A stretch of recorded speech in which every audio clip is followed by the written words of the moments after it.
Okay, I'll encourage the opposition and both teams, do try to make POIs as often as you can. I know it's the first debate we've done. It's good that you tried to make one, but if you make 10, they'll probably take one. If you make just one and they don't take one, well, that might happen. Okay, thank you, honorable first proposition speaker. Let's welcome the first speaker of the opposition side. It's Won Bean. Welcome him.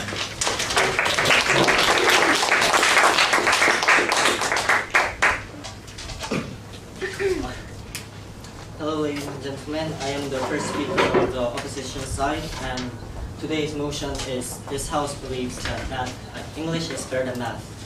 And in order to win today's debate, our team is going to oppose to the idea that English is better than math.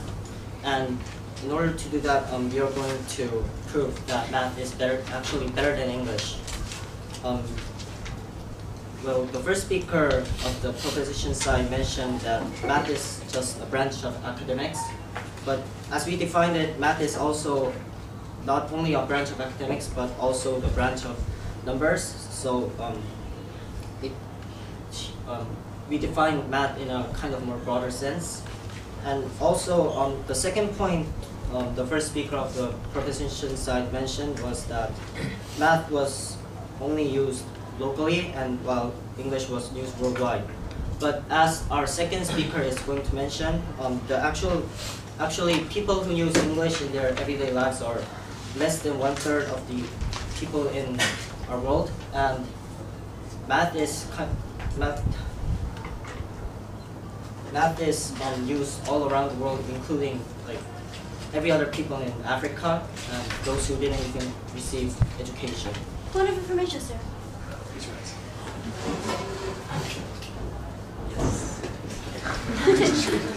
First of all, I'd like you to elaborate on the point.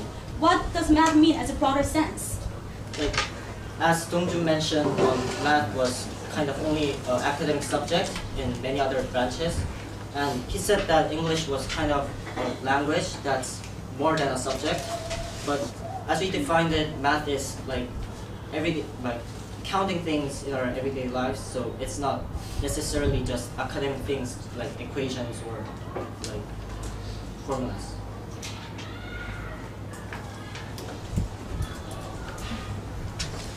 Okay, so because English is used less than 1/3 of the global population, I believe that math is actually better than English in terms that it is used all around the world. Before I go on to my points, I would like to just introduce the points our team is going to make. The first speaker, which is me, is going to show that math is better than English by proving that math improves many kinds of other abilities other than mathematical skills itself. And the second speaker, Jong Ha-min, is going to elaborate 2 points. The first point is going to about the worldwide use of math, and the second is going to be about the practical, everyday use of math in our lives. Free to gesture, please. And our final speaker, Shin Myung, is going to give a summary about what we talked about so far. And now I'm going to start my first point. I believe that math improves many kinds of intelligence rather than mathematical skills itself. And I kind of researched 5 examples for this, and I categorized them into 2 parts. The first part is about the correlation between math and academic skills, and the second part is about the relationship between math and social and mental abilities. First of all, according to a research by Bembo and Kamala Person, they researched the predictive validity of the math subtest of the SAT, and about 2,000 7th and 8th graders participated in this test, and as a result, the SAT math appeared to be effective in distinguishing smart students from students who did not perform well. And secondly, according to a MI SMART program, which focused on teaching multiple intelligences since 1994, kids who do math well are good at many things, including organizing facts, analyzing data, and so on. And thirdly, according to the Writing on Multiple Intelligences, written by Gerald Bro, PhD in Florida University, math is actually related to writing skills, because when you write, you have to unify your topic and focus your subject, and you have to analyze your data and decide what paragraph you have to put the data in. And I will move on to my second part of the argument, which is that math improves not only academic abilities, but also social and emotional, mental abilities. First, the psychology department in the University of Massachusetts conducted a research on 108 preschool students and their social-emotional developments. And while good qualities such as self-control and initiative was associated with good math skills, bad qualities such as behavioral, social, and attention problems were associated with bad qualities. So to sum up, the proposition side's arguments were wrong because English is in fact not used that widely, and math is used all around the world. And they define the math in a kind of limited term as opposed to our broad sense of math. And I talked about how math affected many kinds of abilities such as writing, academic performance, and social and emotional abilities. And since math is better than English, I believe I have some. Thank you, speaker. Okay, very good.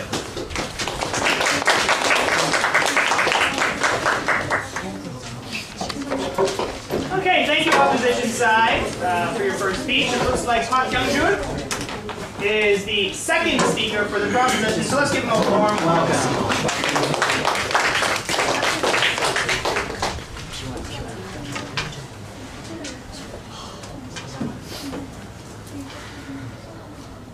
Okay, for those who did not understand the team theme, I'm going to repeat my team theme. That is, the team theme of our group is that English is better than math. So, before I begin my argument saying that English promotes economic growth relatively more than math, I'm going to give the rebuts the point that the first opposition speaker has made. The first is that he mentioned that English is used less than 1/3 of the inhabitants in the world. That does it relate to the definitions of the useful, the practicality of the use English and math? For example, like, does mean more usage mean that more practical in the terms of reality? And second, and he mentioned in his first argument that it improves other fields of academic studies.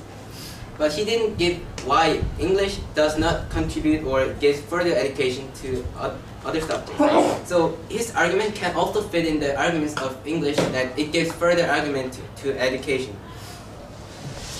That's because he did not give a contrast between the subjects, which is better in giving further education. And second, and in his example of his first argument, he said that math is related to writing skills. So when you think about that, writing skills further elaborates or develop the theory of math, which is like you have given a self-contradictory example which does not fit to your argument. And now let me get to the straight to my argument. English promotes economic growth because it facilitates trade, which is mutually beneficial among trading nations, and promotes efficient process. For example, which is now currently in debate, there was a mistranslation and misunderstanding about the mad cow disease and the beef. The negotiators from the U.S. said that, but in wholesale cattle receipts, Americans eat 96% of the beef that is produced in the U.S., the rest is exported. However, due to the mistranslations, the Korean side has interpreted that 96% of the beef to the 96% of Americans who eat beef, and mistranslated the word exported to imported, which created a time-wasting process and led to a decrease in the reliability of economic relations. So, English promotes economic growth due to this example. And there's another example. For example, there are some African tribes or countries that are willing to have a trade and to get rid of the vicious cycle of poverty. but because they cannot speak English, which is a worldwide used language, that would create that would not create an economic growth, and we let the country stay in that cycle until they have become to acknowledge English. Let's do some POIs, please. And why? Now I'm going to mention why math does not relatively contribute to the economic growth. In math, there's fewer discoveries of theories, which does not contribute as much as English does to the economy. Like, POI, sir. What kind of theories does English contribute to the economy? English? Mathematics does not. okay, in English, you can easily facilitate. It is facilitating to make up words, and it can make up applications more often, more frequently than math. Like, do you come up with one idea of math theory? Like, you wake up one day and like, oh yeah, I remember that. No, that's the frequency that I wanted to mention, because it does not give a contribution to the economy as much as English does. Are economic theories basically mathematics? Oh, you have to raise first. Stand up and give a POI. Sorry. Isn't it like part No, of? you're not allowed to follow up. If he accepts you, you can. And as I mentioned, my argument was that English promotes economic growth relatively compared to math. And thank you for my speech.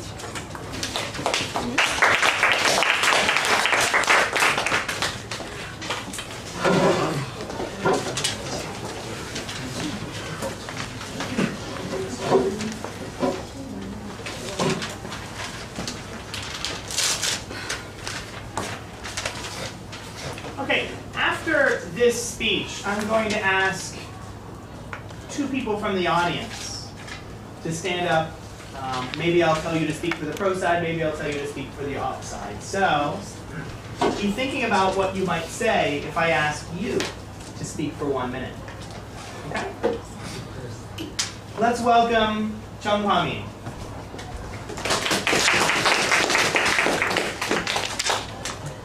Good afternoon, ladies and gentlemen. Today I will pinpoint our house's second and third points, which are that math is used everywhere around the world and that math is used in our everyday lives. But before I could do that, the other house's third point, that economic growth, that English contributes to economic growth more than math, I have to disagree on this, I have to say, because I fail to see the relationship between the economic growth and I fail to see a relationship between the economic growth and English as why this is better. Because although English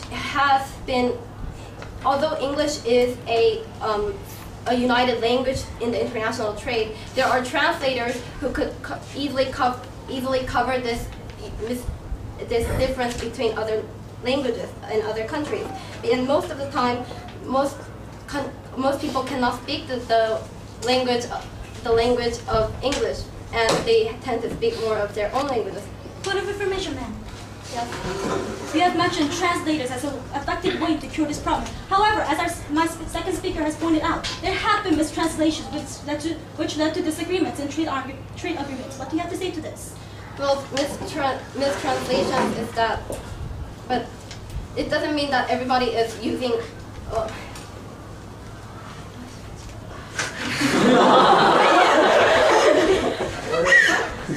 Wait, it doesn't. Well, translators that.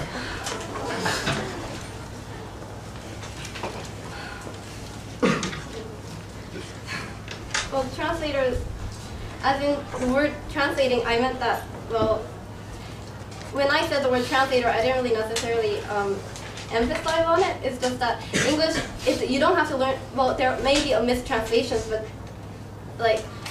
but these mistranslations are covered up. Well, as soon as they come up. Point of information, ma'am. And the second speaker also has said that he had doubted the usefulness of math and whether it has more uses and and is it more practical in reality? Well, that is my second point and my third point, as in my second point, as our house's second point, that math is used everywhere around the world. Now, this term everywhere might be a bit broad of a statement, but it happens to be the truth. As countries as America, obviously, and parts of Africa, parts of Africa, math is used as, even though Africa does not has a non-existent education, math is a normal curriculum for them to study in education, whereas English is not. Math has also been a global phenomenon ever since human civilization, where Egyptians have built pyramids and India has created the number 0. English is a subject that is starting to become globalized, whereas math has been globalized and will continue to be globalized. By the term globalized, it means to be used, spread more widely into use. And as our former speakers have defined, better than means to have more use, more practicality. And having more usage means it also has the definition of spreading more widely. Therefore, we can only contribute to the fact that math is better than English, as in the sense that it's more spreading widely and it's more useful, because that's what the definition is saying. For information, ma'am. Don't want it.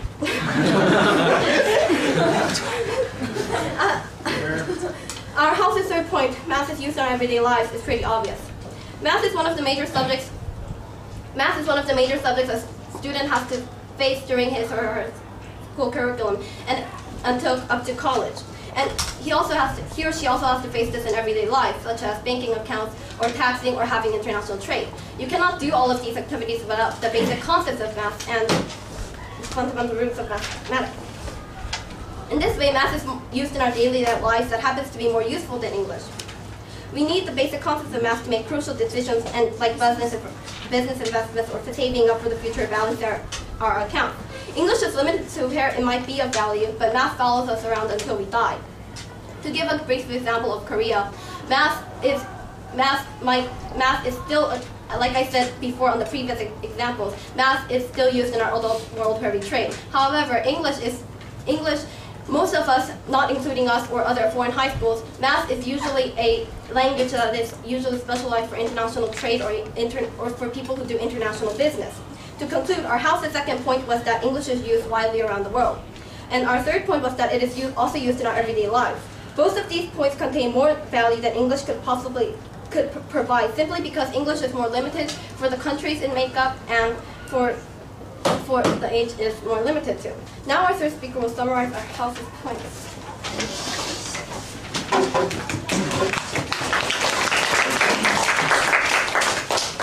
Okay, actually, sorry, before we hear from the last opposition speaker, this is actually the perfect time to do 4 speeches, because all of the main arguments in this debate have been brought up. We're not going to hear any new substantive arguments, we're just going to hear summaries, right? So let's invite one person to speak for the proposition team and one person to speak for the opposition team. Normally I would accept volunteers. Seeing none, let's ask, how about,